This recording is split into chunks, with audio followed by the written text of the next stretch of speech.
Thanks for being here. Yeah. It's almost like a game week here. Jacksonville, baby. A lot of people. We got Gators breakdown here. We know we're business.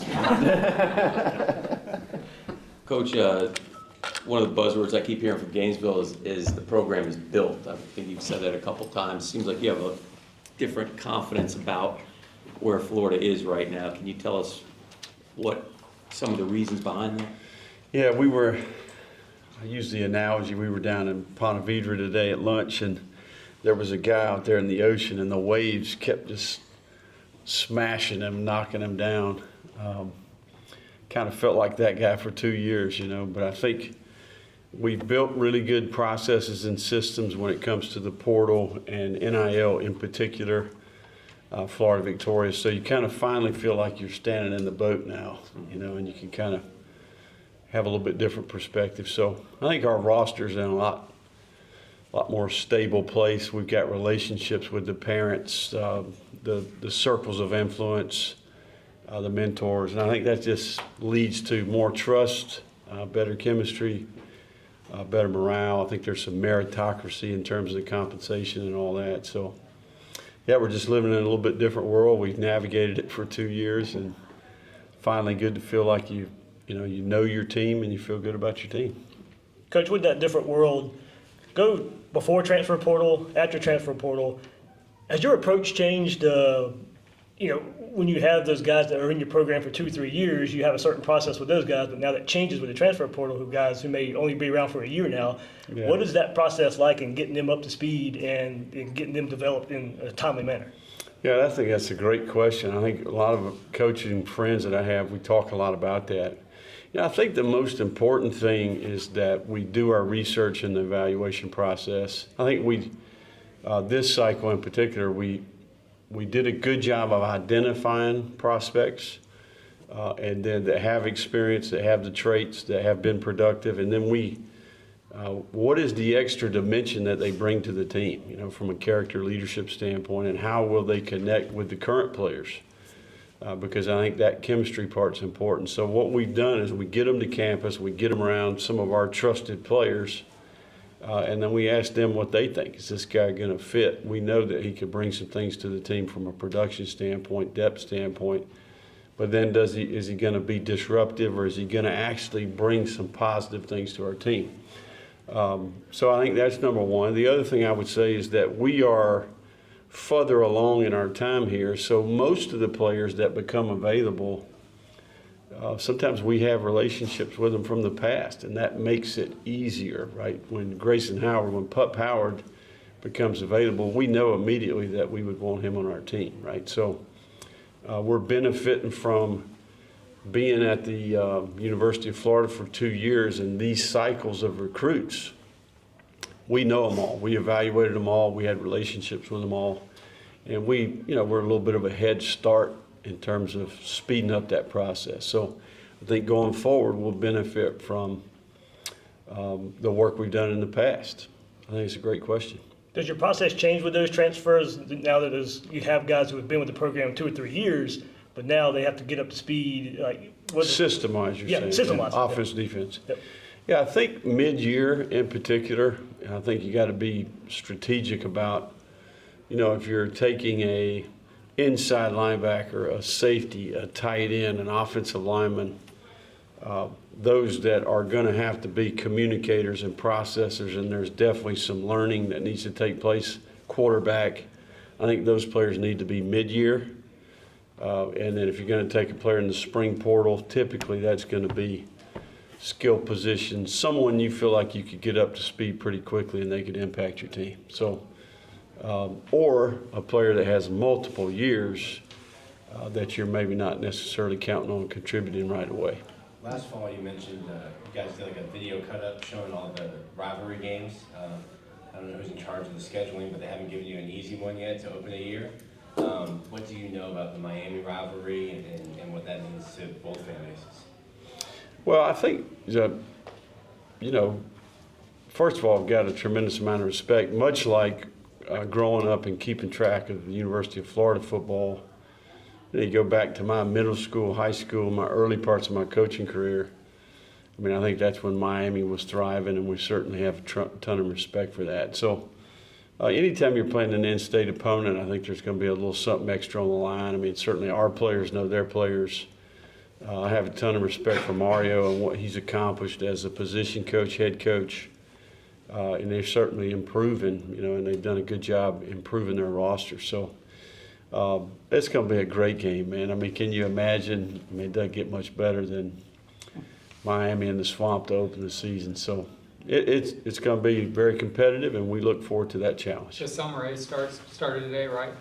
Summer Yeah, A? summer A started Do today. you have everybody here this time of year? Is it everyone's here training, getting ready? Yeah, we actually, today we checked them in. They started summer school. We'll start training tomorrow.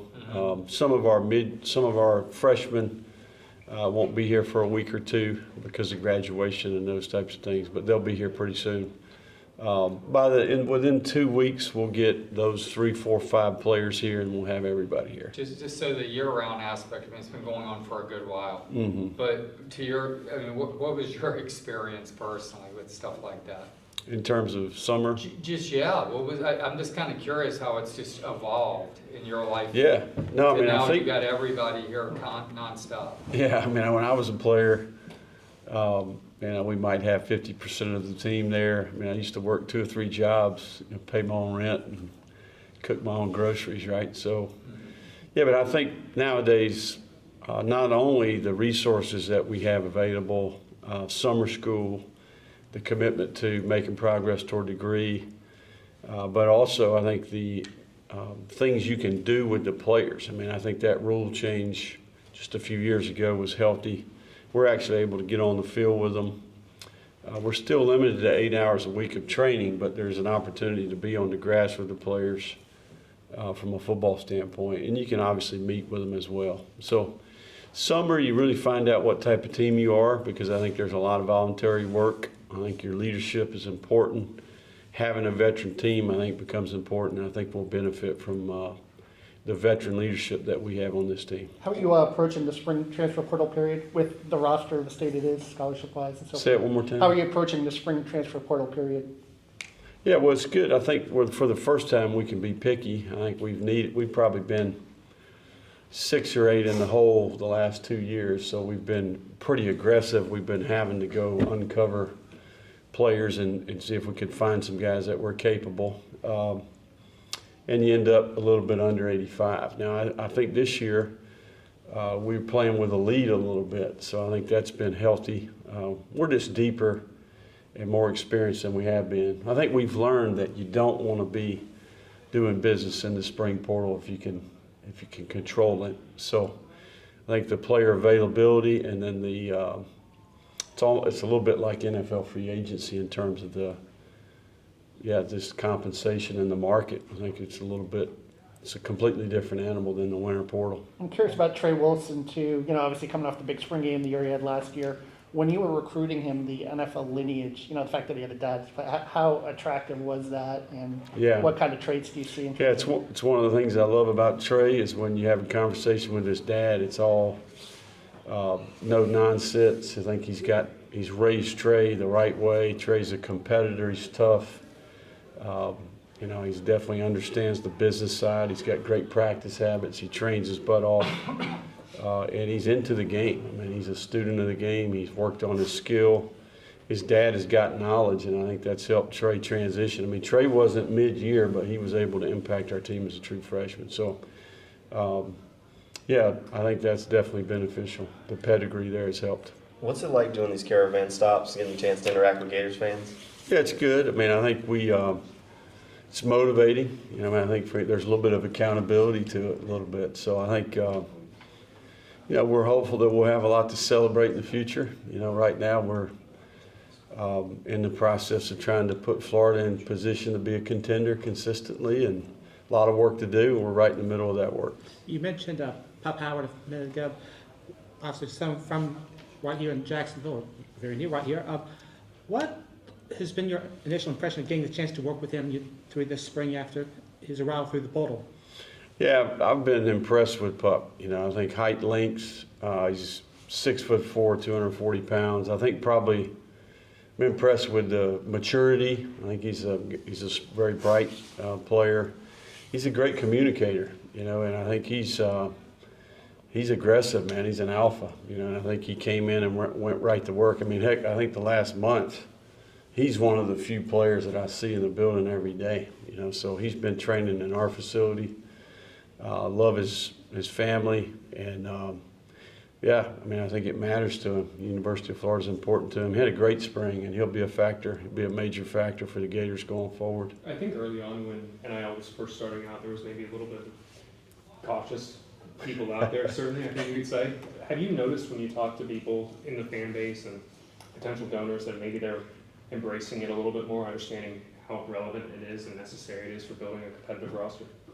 Yeah, I think that we've all learned a lot. I mean, myself included, in terms of what's required to be competitive. I mean, I think some teams were a little bit more aggressive early on. I have a ton of confidence in our current system. I think Florida Victorious has been phenomenal.